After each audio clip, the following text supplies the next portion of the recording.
Could a quest for spiritual leadership in Atlanta's vibrant faith community drive a mother to manipulate her own child into betraying 26 of her community's shepherds?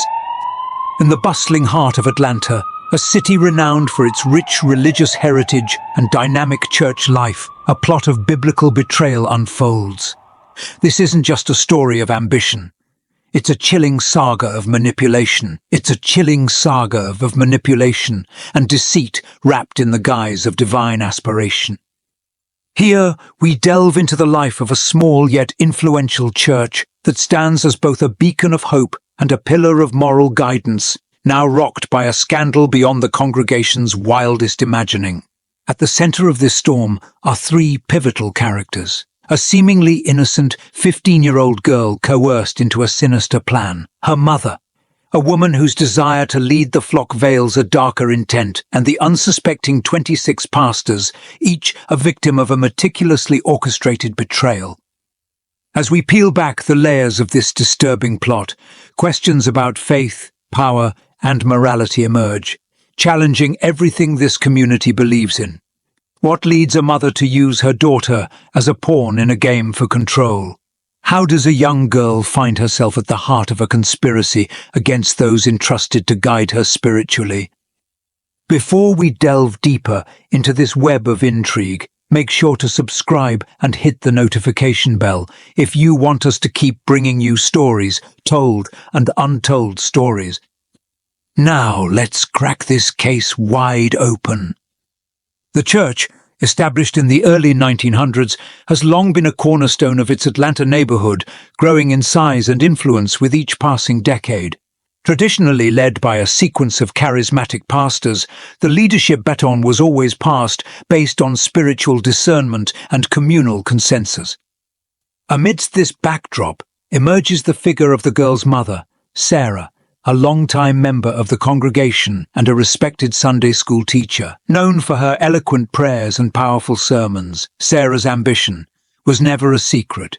"I've always known I was meant to lead," she once confided during a church retreat. Her eyes alight with a fierce determination. It's not just about guiding, it's about revitalizing our faith community. Her daughter, Emily, a soft-spoken and diligent girl, often stood by her mother during church activities, admiringly watching as she interacted with the congregation. Their relationship was complex, woven with deep love, but shadowed by Sarah's intense and often overwhelming expectations. "You are my eyes and ears, Emily," Sarah would remind her, a statement that seemed nurturing but carried a weighty pressure. One evening, as they prepared materials for the upcoming Sunday school, Sarah looked at Emily, her voice dropping to a hush. "We're on the brink of something great," she whispered, her hand resting gently on Emily's shoulder. "But we must be smart. We need to ensure that the next leader truly understands what this church needs." Emily nodded, sensing the gravity in her mother's tone, yet unsure of the full implications. "What do you need me to do, Mum?" she asked, a trace of apprehension in her voice. Sarah's response was calculated, her eyes scanning the room before answering. "Just keep being helpful, darling. Listen, observe, and let me worry about the rest."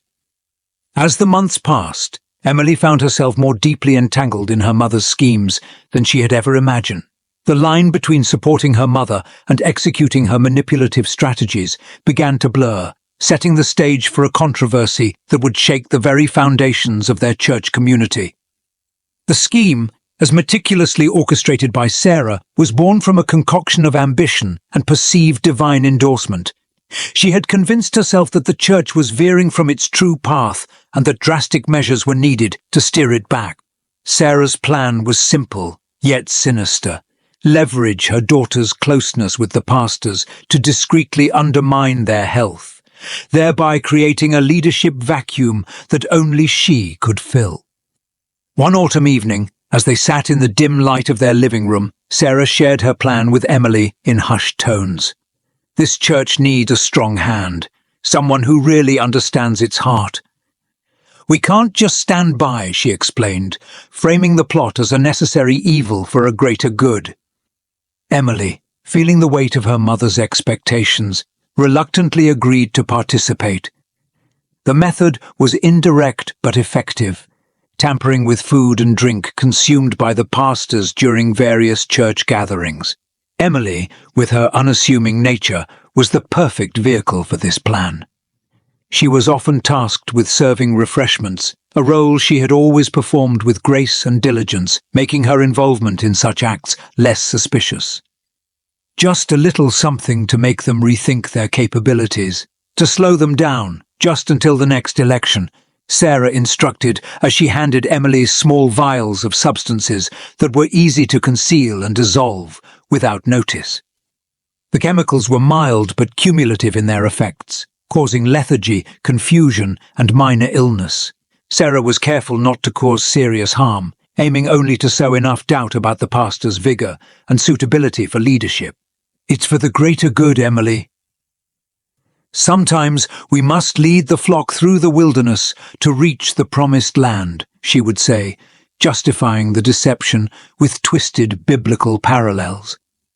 As weeks turned into months, the health of several pastors began to noticeably decline. Congregation members whispered concerns about overwork and stress, completely unaware of the true cause. Emily, caught between her moral convictions and her loyalty to her mother, grew increasingly conflicted. Each act of tampering chipped away at her inner peace, leaving her to wrestle with guilt and fear. This secretive manipulation continued, paving the way for Sarah to step up as a pillar of strength and reliability amidst the growing concerns about the pastor's declining health. Her involvement appeared noble to the unknowing eye, positioning her as the inevitable and suitable candidate for the role of senior pastor, just as she had planned. The unraveling of Sarah and Emily's scheme began with an unexpected confession. Emily, overwhelmed by guilt and the burden of her actions, confided in a youth pastor she trusted, Pastor Mike, during a particularly emotional youth group meeting. With tears streaming down her face, she revealed the full extent of the plot, expecting condemnation but desperately seeking redemption. Pastor Mike, shocked and deeply saddened by the confession, took immediate action. He consulted with other church leaders, ensuring Emily's safety and psychological well-being were prioritized while they planned their next steps. Together, they approached the church's legal counsel and then discreetly arranged for medical tests for the affected pastors, which confirmed the presence of foreign substances consistent with Emily's description. The revelation sent shockwaves through the congregation. An emergency meeting was called and the community gathered, a mix of confusion and concern palpable in the air. The church leaders, maintaining a calm demeanor amidst the storm, disclosed the situation in a carefully worded announcement, emphasizing the investigation's ongoing nature and the measures taken to ensure everyone's health and safety. The immediate reaction was one of disbelief and betrayal, especially towards Sarah, who faced a barrage of questions and accusations from devastated congregants. Her attempt to defend her actions, framing them as misguided efforts to protect the church, did little to quell the anger and hurt her scheme had caused. Legally, the implications were severe. The local authorities were notified and a criminal investigation was launched. Sarah was charged with multiple counts of assault and reckless endangerment, reflecting the gravity of her action. The church began cooperating fully with law enforcement, providing all necessary information to aid the prosecution. Ethically, the scandal prompted a profound re-evaluation of trust and governance within the church. It sparked discussions on oversight and the vetting process for leadership positions to prevent such manipulations in the future. The church's leadership took it upon themselves to institute more rigorous checks and balances, including a more transparent election process for key roles and enhanced pastoral care to support both the spiritual and emotional health of the congregation. As for Emily, she was treated as a minor coerced into criminal activity. The community was torn between their sympathy for her situation and their outrage over her actions. However, recognizing her manipulation by her mother, the church offered her psychological support and counseling, focusing on her recovery and rehabilitation amidst the scandal that had rocked their world. As the investigation unfolded, the police worked closely with medical professionals to assess the full scope of the harm inflicted by the substances used in the scheme. Extensive toxicology reports were generated for each affected pastor, documenting the long-term implications of their exposure. This thorough medical documentation was crucial in building a legal case against Sarah, highlighting not just the immediate effects, but the potential lasting damage to the pastor's health. Investigators conducted detailed interviews with Emily, church staff, and the congregation. Emily, under the guidance of a legal guardian and a counselor, provided a comprehensive account of how her mother orchestrated the plot, including where the substances were obtained and how they were administered. Her testimony, though painful for her, was a critical piece of the puzzle in understanding the breadth of her mother's planning and manipulation. Legal experts consulted on the case discussed the unique nature of the crime, focusing on the psychological manipulation of a minor to commit criminal acts against adults in a position of trust. These discussions often featured in media covering the case, highlighting its unusual and alarming aspects and sparking broader conversations about legal protections for minors exploited by adults in positions of authority. Challenges in the investigation primarily revolved around the congregation's initial reluctance to fully accept the reality of the betrayal. Many members were in disbelief that Sarah, a respected figure within the church, could mastermind such a plot. Overcoming this emotional and psychological barrier was essential in securing full cooperation from the community, which was necessary for gathering evidence and testimonies. Further complications arose from the technical aspects of proving the causation between Sarah's actions and the symptoms experienced by the pastors. Legal experts had to carefully construct a case that linked the subtle cumulative effects of the substances to the health issues reported by the pastors, a task complicated by the pastors' varying health profiles and the initially inconspicuous nature of the symptoms. As the investigation progressed, the focus also included preventive measures.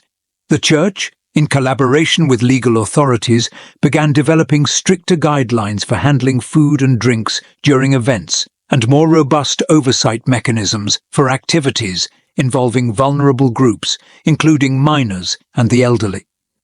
The ongoing media attention and public interest in the case underscored its complexity and the profound impact it had on the community's trust in their leadership and each other, setting a precedent for how such sensitive situations should be handled both legally and ethically in the future. The trial of Sarah was a highly publicized affair, drawing attention not only from the local community but also from national media due to the bizarre and egregious nature of the crimes. Charged with multiple counts of assault and endangering the welfare of a community, Sarah faced a daunting legal battle. Emily, as a minor and viewed as a victim of her mother's manipulation, was not charged. Instead, she was placed in a program for juveniles involved in family-based coercion, focusing on her rehabilitation and mental health. In court, the prosecution presented a compelling case, bolstered by detailed testimonies from the affected pastors, medical experts, and Emily herself. The evidence laid out Sarah's calculated manipulations and the physical effects on the pastors, who suffered varying degrees of health issues, from chronic fatigue to more severe symptoms that required ongoing medical treatment. The defense argued that Sarah's intentions, while grossly misguided, were not born out of malice, but out of a misguided sense of protecting the church's future. They portrayed her as an overzealous believer who lost sight of moral boundaries, appealing for leniency based on her previous good standing in the community. However, the jury was swayed by the overwhelming evidence of her deliberate actions and the breach of trust so central to the case. After a tense deliberation, Sarah was convicted on most counts and received a significant prison sentence, reflecting the severity of her actions and their impact on the community. The verdict brought a mixed sense of relief and sadness to the church. While there was satisfaction in seeing justice served, the pastors and their families grappled with the betrayal's lasting effects. Some pastors, still dealing with health complications, found it difficult to resume their duties fully. The trial and its aftermath had taken a toll on their physical and mental well-being, straining family relationships and their capacity to serve in their pastoral role. The church community initiated several support networks to help the affected families, offering counseling services and medical assistance. These efforts were part of a broader initiative to rebuild trust and ensure such a betrayal would not happen again. For Emily, the trial was a painful but cathartic experience. It was a public acknowledgement of her mother's wrongdoing, which helped her process her own guilt and complicity. The support from the community, coupled with her ongoing counseling, aided her gradual recovery from the psychological scars left by her involvement. The case also sparked wider discussions within other religious communities about oversight and accountability, prompting many to re-evaluate how they manage internal controls and support the welfare of their members. The long-term impact of the trial was a sobering reminder of the delicate balance between leadership authority and community trust. In the aftermath of the trial, the church underwent significant changes to ensure such an incident would never occur again. Leadership structures were overhauled, with new checks and balances implemented to increase transparency and accountability. A committee of diverse church members was established to oversee all major decisions, especially those involving the health and well-being of the congregation and its leaders. Additionally, the church introduced regular workshops on ethical leadership and crisis management, designed to educate and prepare future leaders for their roles with integrity and caution. The church also strengthened its outreach and counseling services, focusing on healing and reconciliation within the community. These programs helped mend the fractures caused by the scandal and restored faith in the church's commitment to its members' spiritual and physical welfare. As for Emily, she continued her recovery journey, supported by her family, with whom she was reconciled, and the church community. Her involvement in the incident and her subsequent testimony were pivotal in her personal development. Emily became an advocate for young people experiencing coercion, speaking at events and workshops about her experiences and the importance of ethical guidance and personal integrity. Sarah, serving her sentence, participated in prison rehabilitation programs, focusing on psychological counseling and religious studies. While she remained estranged from many former friends and church members, she corresponded with a few who believed in the possibility of her redemption and supported her spiritual journey towards atonement. The broader implications for religious communities extended far beyond this single church in Atlanta. The case became a cautionary tale, discussed in religious and leadership circles nationwide. It prompted other religious institutions to review their own policies and practices, leading to a wave of reforms aimed at preventing similar abuses of power. Conferences and publications addressing the incident encouraged leaders from various faiths to examine the dynamics of power within their walls, emphasizing the need for vigilance and ethical stewardship. This scandal, while deeply unfortunate, catalyzed a movement towards greater ethical awareness and preventative measures in religious communities, highlighting the critical need for leadership that truly embodies the values it preaches. The church in Atlanta, once the epicenter of a profound betrayal, gradually became a model of resilience and reform, showcasing the power of community and faith in overcoming even the darkest of challenges. The reflections on this disturbing episode in Atlanta's church community encompass deep insights from theologians, psychologists, and sociologists, each providing a unique perspective on the broader implications of such a betrayal. Theologians commented on the spiritual ramifications of the incident, discussing how power and authority, when misused within a religious context, can profoundly damage the very fabric of faith communities. They emphasized the need for a theology that not only supports the ascent to leadership, but also instills a profound and unshakable commitment to ethical behavior and accountability. Many religious leaders use this case as a teaching moment, incorporating it into sermons and theological education to promote transparency and integrity. Psychologists explored the emotional and psychological impact on all involved, particularly highlighting the trauma experienced by the pastors and their families, as well as the manipulation of Emily. They discussed the importance of psychological evaluations and support systems within religious organizations to help identify and mitigate potential vulnerabilities and abuses. Workshops and counseling sessions became more commonplace, focusing on psychological resilience and the prevention of manipulation. Sociologists examined the case as a reflection of broader societal issues, such as the abuse of power and trust. They noted that while religious communities often provide a source of moral guidance and communal support, they are not immune to the power dynamics that can lead to such abuses. The incident spurred a broader discussion on how communities, not just religious ones, can foster environments where transparency is the norm and safeguarding mechanisms are robust. From these reflections emerged a series of lessons learned and preventive measures. Religious institutions across the country took heed, implementing more stringent controls over leadership roles, including thorough vetting processes, regular training on ethical leadership, and establishing clear, accessible channels for reporting misconduct. Many also introduced regular audits and reviews of leadership practices, ensuring that no single individual could wield unchecked power. Additionally, the incident prompted religious communities to foster a greater dialogue about mental health, recognizing the signs of undue influence and protecting vulnerable members from exploitation. These communities began to place a greater emphasis on collective governance and the distribution of authority, ensuring that leadership could be questioned and held accountable by the congregation. In conclusion, the tragic events at the Atlanta church served as a stark reminder of the potential for corruption in any institution, driving home the need for vigilance and reform.